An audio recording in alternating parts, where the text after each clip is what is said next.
Hello, എല്ലാവർക്കും നമസ്കാരം. ഞങ്ങളുടെ പുതിയ എപ്പിസോഡിലേക്ക് സ്വാഗതം. ഇന്ന് ഒരു പ്രത്യേക വിഷയം സംസാരിക്കാനാണ് ആഗ്രഹിക്കുന്നത്. വാർത്തകളിൽ കൂടെയുള്ള ഒരു വിഷയമല്ല, ഒരു സമകാലീന പ്രശ്നമാണ്. ഇത് കുറച്ചാളായിട്ട് ഞാനിത് വീഡിയോ ചെയ്യണോ എന്ന് ഞാൻ ആലോചിച്ച് മാറ്റി വെച്ചൊരു വിഷയമാണ്. ഇനി ഞാനതങ്ങ് ചെയ്യാൻ തീരുമാനിച്ചു. മറ്റൊന്നുമല്ല, ഈ റിലിജിയൻ എന്ന് പറയുന്ന വളരെ സെൻസിറ്റീവ് ആയിട്ടുള്ള വിഷയത്തെ പറ്റി. റിലിജിയനെ പറ്റിയല്ല ഞാൻ സംസാരിക്കുന്നത്. റിലിജിയൻ നമ്മുടെ സമൂഹത്തിൽ അടുത്ത കാലത്തൊക്കെ ഉണ്ടാക്കിക്കൊണ്ടിരിക്കുന്ന ചില പ്രശ്നങ്ങള്, ചില ബുദ്ധിമുട്ടുകള്, ചില സാമൂഹ്യപരമായിട്ട് വളരെ നെഗറ്റീവായിട്ടുള്ള കുറെ ഇമ്പാക്ട് ഉണ്ട്. ഇത് റിലിജിയന്റെ കുഴപ്പമൊന്നുമല്ല. ഇത് റിലിജിയനെ സാമൂഹ്യമായിട്ടോ അല്ലെങ്കിൽ എമോഷണലായിട്ടോ അല്ലെങ്കിൽ രാഷ്ട്രീയപരമായിട്ടോ ഒക്കെ ഉപയോഗിക്കുന്നവരെ അല്ലെങ്കിൽ ഉപയോഗിക്കപ്പെടുന്നതിന്റെ ഒരു ഇമ്പാക്റ്റ് ആണ്. ഞാൻ പറഞ്ഞു വരുന്നത് മറ്റൊന്നുമല്ല. ഇപ്പം എനിക്ക് ഓർമ്മയുള്ള പഴയ കാലത്തൊക്കെ നമ്മുടെ കേരളത്തിലും ഈവൻ മേ ബി അന്നൊക്കെ സോഷ്യൽ മീഡിയ ഇല്ലാഞ്ഞുകൊണ്ട് നമ്മൾ അറിയാതിരുന്നാണോ എന്ന് എനിക്കറിയത്തില്ല. പക്ഷെ എങ്കിലും പൊതുവെ ഒരു മതത്തിലെ ആൾക്കാർക്ക് മറ്റൊരു മതത്തിലെ ആൾക്കാരോടൊരു സ്പർദ്ധയും ഒരു ഹേറ്റ്രഡ്, ഒരു വെറുപ്പും ഒക്കെ ഉണ്ടാകുന്ന ഒരു സാഹചര്യം നേരത്തെ ഉണ്ടായിരുന്നു. പക്ഷെ അടുത്ത കാലത്തായിട്ട് ഇത് വളരെ പ്രകടമാണ്. അതായത് സോഷ്യൽ മീഡിയയിൽ മാത്രമല്ല, നമ്മുടെ റിയൽ ലൈഫിലും നമുക്കത് കാണാൻ പറ്റും. എന്ന് പറഞ്ഞാല് റിലിജിയൻ എന്റെ അഭിപ്രായത്തിൽ ഒരു സ്വകാര്യമായ ഒരു കാര്യമാണ്. അതിന്റെ വളരെ പക്ഷെ അത് രാഷ്ട്രീയത്തിൽ കൊണ്ടുവരിക, സമൂഹത്തിൽ കൊണ്ടുവരിക, പബ്ലിക്കായിട്ടുള്ള ഒരു കാര്യമാക്കിയെടുക്കുന്നത് ഒരു മതത്തിനും യോജിച്ചതല്ല. അപ്പം ഞാൻ പറഞ്ഞു വന്നത് മറ്റൊന്നല്ല. ഇപ്പൊ ഈ നമ്മൾ സോഷ്യൽ മീഡിയയിൽ പ്രത്യേകിച്ച് നോക്കുവാണെങ്കിൽ നമുക്കൊരു കാര്യം മനസ്സിലാവും. അതായത് ഒരു സംഭവം ഉണ്ടായി, അതിനകത്തൊരു വിക്ടിം കൊണ്ടുവന്നിരിക്കുക. അപ്പൊ ആ വിക്ടിം ഏത് മതക്കാരനാണെന്ന് വിചാരിച്ചിട്ടാണ് ഓരോ മതത്തിലുള്ള ആൾക്കാരും ആ വിക്ടിമിനോട് സിമ്പതി കാണിക്കണോ അതോ പ്രത്യേകിച്ച് ഒന്നും കാണിക്കണ്ടായോ എന്നുള്ളൊരു തീരുമാനം എടുക്കുന്ന ഒരു അവസ്ഥയിലാണ് നമ്മളിപ്പോൾ. അതുപോലെ തന്നെ ഇപ്പൊ ഒരു അക്യൂസ്ഡ് അല്ലെങ്കിൽ ഒരു ക്രിമിനൽ അല്ലെങ്കിൽ ആ രീതിയിൽ ഏതെങ്കിലും ഒരു വ്യക്തിപരമായിട്ട് ബുക്ക് ചെയ്തു അല്ലെങ്കിൽ അലിഗേഷൻ ഉണ്ടായ വട്ടം ഉള്ള ഒരാളെ കണ്ടു കഴിഞ്ഞാൽ അയാളോട് ദേഷ്യം കാണിക്കണോ, അയാളോട് വെറുപ്പ് കാണിക്കണോ, അയാളെ കുറ്റക്കാരനാണെന്ന് കോടതിയിൽ പോകുന്നതിന് മുമ്പ് തന്നെ തീരുമാനിക്കണോ, അങ്ങനെയൊക്കെയുള്ള കാര്യങ്ങളും തീരുമാനിക്കുന്നത് ആ ആളിന്റെ റിലിജിയനെ ആണ്. ഇത് എല്ലാ മതക്കാരും ആണെന്നുണ്ടാണ് എന്റെ വിശ്വാസം. അല്ലാതെ ഒരു പ്രത്യേക മതത്തിന്റെ ഇത് ഇന്ത്യയെ മാത്രമായിട്ട് ഞാൻ പറയുന്നതല്ല, ഇത് ലോകത്തെ മുഴുവൻ ഇപ്പൊ സംഭവിച്ചുകൊണ്ടിരിക്കുന്നതാണ്. അത് ചില രാജ്യങ്ങളിൽ അത് കൂടുതലാണ്, ചില രാജ്യങ്ങളിൽ അത് കുറവാണ്. അങ്ങനെയുള്ളൊരു വ്യത്യാസമേ ഞാൻ കാണുന്നു. ഇപ്പം അത് എന്റെ ഒരു വേറെ കാര്യം പറഞ്ഞത്, ഇപ്പം ഈ മതങ്ങള് ഒരു പ്രത്യേക മതം ഏതെങ്കിലും ഒരു രാജ്യത്തോ അല്ലെ പല രാജ്യങ്ങളിലോ മെജോറിറ്റി ആണെന്നുണ്ടെങ്കിൽ അവിടെയുള്ള ചില മൈനോറിറ്റീസ് ചിലപ്പോൾ അരക്ഷിതാവസ്ഥയിലായിരിക്കും, അല്ലെ അവർക്ക് അതിനോട് ചില രാജ്യങ്ങളിൽ അത് കുറവായിരിക്കും, ചില രാജ്യങ്ങളിൽ ഇല്ലായിരിക്കാം, പക്ഷെ ചില രാജ്യങ്ങളിൽ നന്നായിട്ടുണ്ടാകാം. പക്ഷെ ഞാൻ ജനറലായിട്ട് പറയുവാണെങ്കിൽ ആ മൈനോറിറ്റീസിന് അവിടെ ഒരു അരക്ഷിതാവസ്ഥ അല്ലെങ്കിൽ ഒരു ഇൻസെക്യൂരിറ്റി ഒക്കെ തോന്നി ചിലപ്പം മെജോറിറ്റിക്ക് ഈ മൈനോറിറ്റീസിനോടൊരു ദേഷ്യമോ വെറുപ്പോ അല്ലെങ്കിൽ അവരുടെ ചില അവകാശങ്ങൾ എടുക്കുന്നു, അവരുടെ ചില റിസോഴ്സസ് ഇത് വീതിക്കപ്പെടുന്നു എന്നൊക്കെയുള്ള ഒരു ധാരണയുണ്ട്. അങ്ങനെ ഉണ്ടാകുന്ന ഒരു അവസ്ഥയുണ്ട്. പക്ഷെ ഈ ഇവിടെ ആയിരുന്ന ഈ മൈനോറിറ്റി വേറൊരു രാജ്യത്തോ രാജ്യങ്ങളിലോ മെജോറിറ്റി ആവുകയും ഇവിടെ മെജോറിറ്റി ആയിരുന്നവർ അവിടെ മൈനോറിറ്റി ആവുമ്പോഴും സംഭവിക്കുന്നത് ഓൾമോസ്റ്റ് സെയിം തന്നെയാണ്. എന്ന് പറഞ്ഞാൽ ആ അരക്ഷിതാവസ്ഥ പെറ്റുള്ളവർക്ക് തിരിച്ചു പോകും. അതാണ് ശരിക്കും സംഭവിച്ചുകൊണ്ടിരിക്കുന്നത്. അത് എല്ലാ രാജ്യങ്ങളിലും ഉണ്ടോ എന്ന് വെച്ചാൽ വളരെ നമുക്കങ്ങനെ റേറ്റിംഗ് കൊടുക്കാൻ അല്ലെ അത് പറയാനോ പറ്റില്ല. കാര്യം അത് ആ രാജ്യത്തിന്റെ സാമൂഹ്യ വ്യവസ്ഥ, പൊളിറ്റിക്കൽ സിസ്റ്റം, അതിന്റെ ഒരു കൾച്ചറൽ അല്ലെ സിവിലൈസേഷണൽ ബാക്ക്ഗ്രൗണ്ട് ഒക്കെ വെച്ചിട്ടാണ് ഇത് എത്രമാത്രം കൂടുതലാണ്, എത്രമാത്രം എത്രമാത്രം തീവ്രമാണ്, ചിലടത്ത് എത്രമാത്രം മൈൽഡ് ആണ്, എത്രമാത്രം അത് ഇല്ലാത്ത ഒരവസ്ഥയാണ് എന്നൊക്കെ നമുക്ക് മനസ്സിലാക്കുന്നത്. നമ്മൾ ആ ഒരു ഇതിലേക്ക് ഞാൻ പോകുന്നില്ല. പക്ഷെ ഈ നമ്മളൊരു കാര്യം ആലോചിക്കേണ്ടത്, ഈ മതം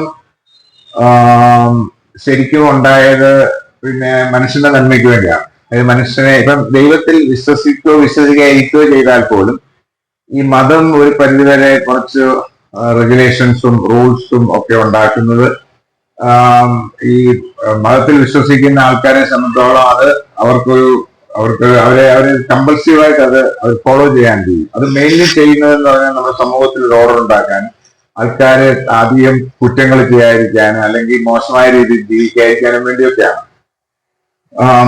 ദൈവത്തിലുള്ള വിശ്വാസം അതൊരു ഭാഗത്ത്. ഈ മതത്തിന് രണ്ട് ഇതുണ്ട്. ദൈവത്തോടുള്ള വിശ്വാസമുള്ളവർക്ക് ദൈവത്തോട് കൂടുതൽ പ്രാർത്ഥിക്കാനും ആവശ്യപ്പെടാനും, അല്ലെങ്കിൽ ഈ ആഫ്റ്റർ ലൈഫിലെ അവരുടെ ലൈഫ് ഇപ്പം റീബർത്ത് ആയാലും സ്വർഗമായാലും ഏത് തിയറി ആയാലും അതനുസരിച്ചിട്ട് അവർക്ക് നല്ല ലൈഫ് വേണമെന്നുള്ളതിന് വേണ്ടി ഒക്കെ ദൈവത്തോട് പ്രാർത്ഥിക്കുന്ന ഒരു കാര്യമുണ്ട്. അതേസമയം തന്നെ മനുഷ്യ നന്മയ്ക്ക് വേണ്ടി മനുഷ്യനെ നല്ല രീതിയിൽ എന്ന് പറയുന്നതും റിലേറ്റീവ് ആണ്. പലപ്പോഴും ചില കാര്യങ്ങളൊക്കെ ഒരു മതത്തിലെ ഓക്കെ ആണെന്ന് പറയുന്നത് മറ്റൊരു മതത്തിൽ നിഷിദ്ധമാണെന്ന് പറയുന്നത് തിരിച്ചു അങ്ങനെ ഉള്ള ഒരു അവസ്ഥയുണ്ട്. പക്ഷെ പൊതുവെ ഒരു രീതിയിൽ നോക്കിക്കഴിഞ്ഞാൽ ഒത്തിരി എന്താ പറയുന്നത് ധാർമ്മികമായിട്ടുള്ള കാര്യങ്ങൾ, ചില ശരിക്കും ശരിയിലൊക്കെ കുറച്ച് അത് എത്രമാത്രം അങ്ങനെ ഡിഫൈൻ ചെയ്യാൻ, ആരാണ് ഡിഫൈൻ ചെയ്യുന്നൊക്കെ ഒരു ചോദ്യം ഉണ്ടാകാമെങ്കിൽ പോലും ഒരു പരിധിവരെ നമുക്കൊരു സൊസൈറ്റി മുന്നോട്ട് പോകാൻ, അതായത് ഇപ്പൊ നമ്മൾ ഈ ഗവൺമെന്റിന്റെ ആംസായ പോലീസ്, പട്ടാളം, അങ്ങനെയുള്ള ഫോഴ്സസ് മാത്രം റെഗുലേറ്റ് ചെയ്തൊന്നും ഒരു സമൂഹത്തിന് ഒരു ഓർഡറിൽ പോകാൻ പറ്റത്തില്ല. അതിന് വേറെ ചില കാര്യങ്ങൾ റിലീജിയൻ അതിനകത്ത് നല്ലൊരു പങ്ക് വഹിക്കുന്നുള്ളതാണ് സത്യം. പക്ഷെ അത് എന്തിനു വേണ്ടിയാണോ മതം ഈ ഇങ്ങനെയുള്ള കാര്യങ്ങളൊക്കെ ചെയ്യുന്നത് അതിന് വിപരീതമായിട്ടാണ് ഇപ്പോൾ നമ്മൾ കണ്ടുകൊണ്ടിരിക്കുന്നത്. അതായത് ഈ ഇത് എല്ലാ മതങ്ങളും ഒരു പരിധിവരെ എനിക്ക് തോന്നുന്നു മറ്റുള്ള സഹജീവികളെ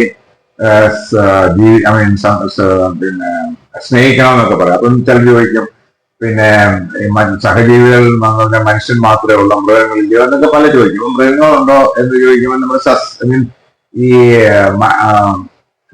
മരങ്ങൾക്കും സസ്യങ്ങൾക്കും ഒക്കെ ജീവനുണ്ടെന്നൊക്കെ വാദങ്ങളുണ്ടാകും.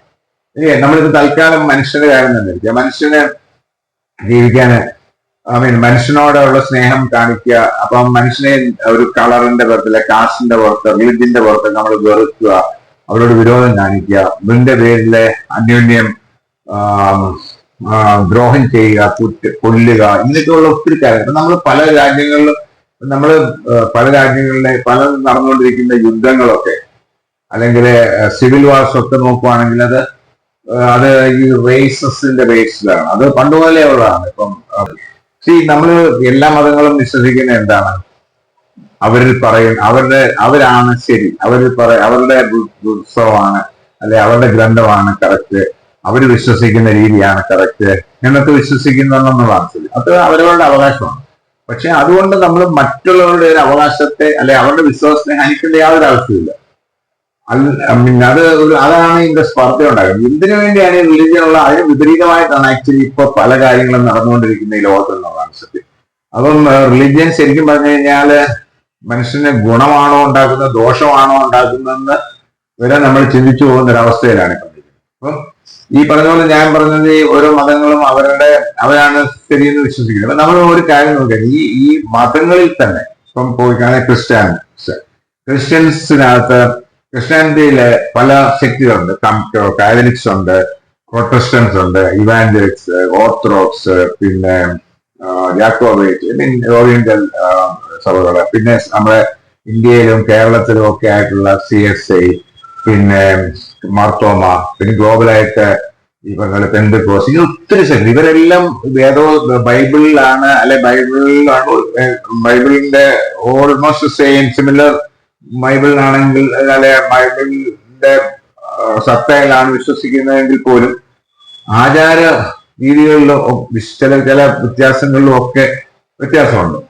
തന്നെ ഇപ്പം നമ്മുടെ ഇസ്ലാമിൽ നോക്കിക്കഴിഞ്ഞാൽ ഷിയാ സുന്നികളും അല്ലെങ്കിൽ മുഹമ്മദീൻസ് ഇവർക്ക് തമ്മിൽ ഒത്തിരി ആചാരങ്ങളിൽ വ്യത്യാസമുണ്ട്. അവരെല്ലാം ഖുറാനിലാണ് വിശ്വസിക്കുന്നത് പോയി. അപ്പൊ അവരെല്ലാം വിചാരിക്കുന്നത് അവരുടെ രീതിയാണ്, അവരുടെ ലൈനാണ് കറക്റ്റ് ആണ് ക്രിസ്ത്യാനിറ്റി. ഇപ്പൊ ഹിന്ദുസത്തിലാണെങ്കിലും അവിടെ കാസ്റ്റുകളുണ്ട്, ഹയർ കാസ്റ്റ് ഉണ്ട്, പിന്നെ ബ്രാഹ്മിൻസ് ഉണ്ട്, അല്ലെങ്കിൽ ആദ്യ താഴെയുള്ള ക്ഷത്രിയുണ്ട്, പിന്നെ അല്ലെങ്കിൽ അങ്ങനെ എല്ലാ രീതിയിലുള്ള സ്വഭാവങ്ങളുണ്ട്. ഇപ്പം ബ്രാഹ്മിൻസിൽ തന്നെ ഉണ്ട് ശൈവരുണ്ട്, വൈഷ്ണവരുണ്ട്.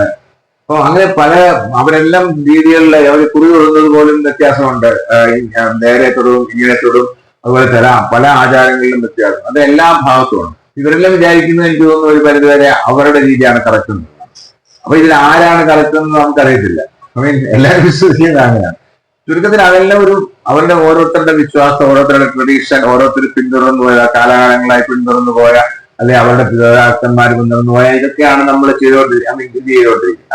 പിന്തുടർന്നുകൊണ്ടിരിക്കുന്നത്.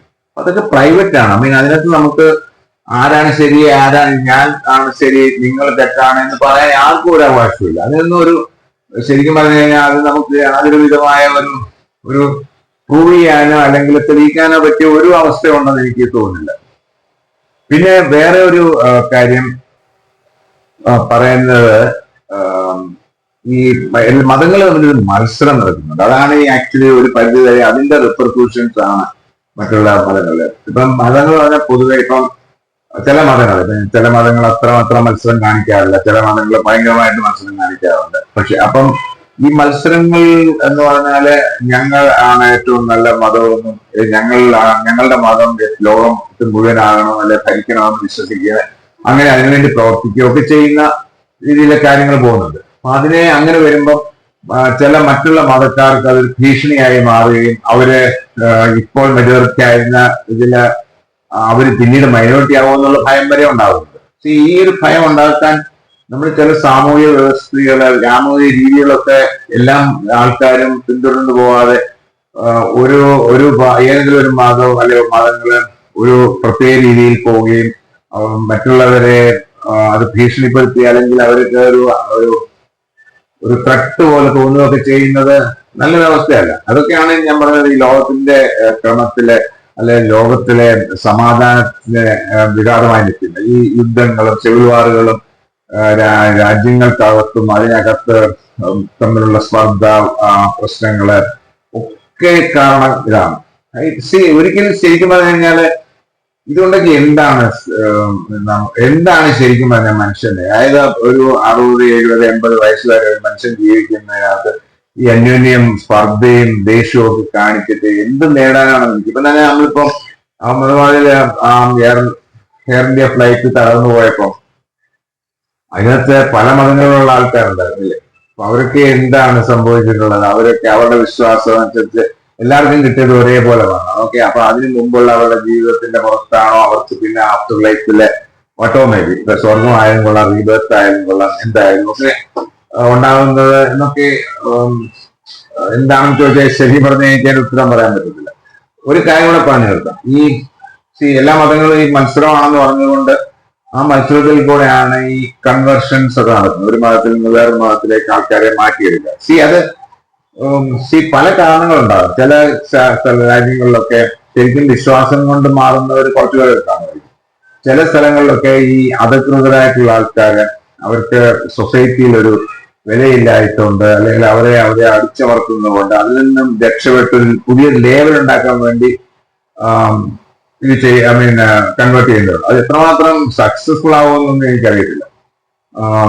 പിന്നെ ചില ആനുകൂല്യങ്ങൾക്ക് വേണ്ടി ചെയ്യുന്നവരുണ്ടാകാം, ചില ബെനിഫിറ്റ്സ് കൊണ്ടുണ്ടാവും. അതുകൊണ്ടാണല്ലോ ചിലരുടെ ഈ നമ്മുടെ ഇന്ത്യയിലെ പിന്നെ ക്രിസ്ത്യൻസിനെ പല എസ്പെഷ്യലി നോർത്ത് ഇന്ത്യൻസ് ഒക്കെ റൈസ് ബാഗ്സ് പണ്ട് റൈസ് ബാഗ് വാങ്ങിച്ചിട്ടാണ് ക്രിസ്ത്യൻസ് കൺവേർട്ട് ചെയ്യുന്നതൊക്കെയുള്ള രീതിയിൽ അപമാനകരമായിട്ടുള്ള ചില ഇത് ഉപയോഗിക്കുന്നുണ്ട്.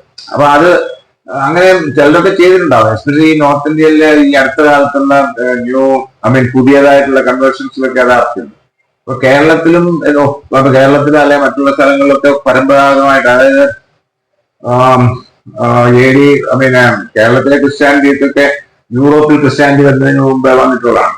അപ്പം ആ സമയത്തും ഇവിടുത്തെ ലോക്കലായിട്ടുള്ള ആൾക്കാരെ ആണല്ലോ കൺവേർട്ട് ചെയ്തിട്ടുള്ളത്. അപ്പൊ അവരും പിന്നെ ബേസിക്കലി ഹിന്ദുസ് ആയിരിക്കും. അപ്പൊ എന്ത് ബെനിഫിറ്റ് അവരത് അതിൽ വിശ്വസിച്ചുകൊണ്ടാണോ, അല്ലെങ്കിൽ ഈ സായിപ്പന്മാരെ കണ്ടപ്പം, അല്ലെങ്കിൽ പുറത്തുനിന്ന് വന്ന ആൾക്കാരെ കണ്ടപ്പോ അവരിൽ ഭ്രമിച്ച് ചെയ്താണോ, അതോ ഏതെങ്കിലും സാമ്പത്തികമായ ബെനിഫിഷ്യൽ കൊണ്ടുവരുന്നത്? അന്നത്തെ കാലത്തൊക്കെ അങ്ങനെ ഒരു ബെനിഫിഷ്യൽ ഒക്കെ ഉണ്ടാകാനുള്ള സാധ്യത എനിക്കറിയില്ല എത്രമാത്രം ഉണ്ടാകും. ഇനി ഞാൻ പറഞ്ഞു വന്നതാണ്, ഈ കൺവേർഷൻ എന്ന് പറയുന്നത് വിശ്വാസം കൊണ്ട് മാറുവാണെങ്കിൽ നല്ലതാണ്.